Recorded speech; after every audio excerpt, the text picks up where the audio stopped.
If you ever find yourself on Kinoole Street, over by the L&L, you'll likely see Doug. Can I look at the camera?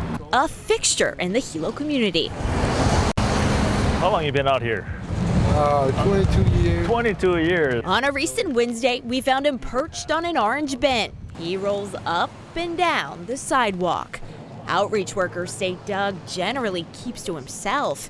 In conversation, he can be quick-witted one minute and seemingly lost the next, unaware he's in desperate need of help. Can you give me that straw back by you? That straw. Sure you want to use it? Not that one. This one? Yeah. It's kind of dirty, but... Yeah, I just had it. Never had that one.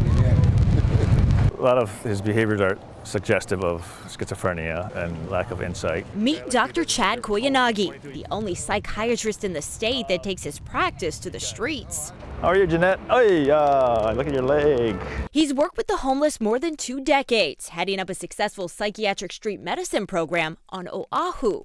Oh, your hat is infected too. Over the years, Koyanagi's treated scores of patients, providing them with psychiatric medication that allows them to regain control of their lives so they can get off the street and into housing. Wow, it has carpet and everything in here for you, Donna. It's that work that caught the attention of Hope Services, Hawaii Island's largest homeless service provider.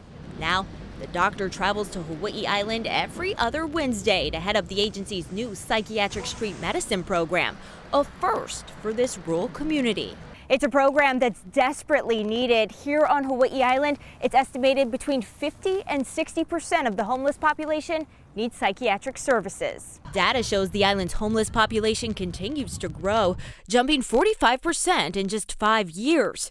In 2019, volunteers counted 690 people living in homeless camps and shelters across the Big Island. Now that number stands at more than 1,000. According to the National Library of Medicine, the average person experiencing homelessness visits the emergency room 5 times a year at a cost of $18,500. Street medicine can help cut the cost of care by reducing the number of ER admissions and hospitalizations. Koyanagi says one of the biggest challenges the team's encountered since the program launched in May has been staying in consistent contact with patients. Finding people, locating people, everything's so spread out. Koyanagi says without consistency, it's nearly impossible to build the trust needed to get a psychiatric patient to accept help. Showing them that some of their other parts of their life might get better with medications or case management or connecting with the healthcare system. The Hope Services Psychiatric Street Medicine Program was made possible through funding from Hawaii County, about $26,000, along with another $20,000 from the Kaiser Foundation and the Hawaii Community Foundation. But that money is set to run out next May. To keep the program going, the service provider needs donations. Meanwhile, advocates are pushing to have street medicine added to the county's budget again next year. Doug, have you ever had a psychiatrist? What? Without me coming here, sad to say, a guy like Doug has almost no chance of success. They go through like 30 to 40 years of untreated psychosis. But with the doctor's help and a team of advocates in his corner, there's hope for Doug and others like him wandering the streets of Hawaii Island. You have any questions for us? Not right at present, but I'm working on it. Okay. For housing and stuff. Okay, come up with a list. I come here every 2 weeks, and these guys come here more often than us. No problem.